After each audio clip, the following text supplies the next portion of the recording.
Pairalin muna ni Tampakan Mayor Leonard Escobillo ang diplomasya sa pagresolba ng problema sa illegal na banlas mining sa kanilang lugar.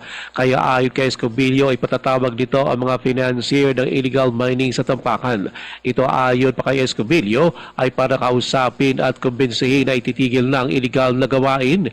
Pero kung magmamatigas sa mga ito ayon pa sa alkalde, hindi makatubili ang LGU na ipatupad ang batas at huligin ang mga ito. Sa katunayan, ayon pa kay Escobillo, dalawang mga banlas miner na mula mismo sa Tampakan ay mayroon ng warrant of arrest.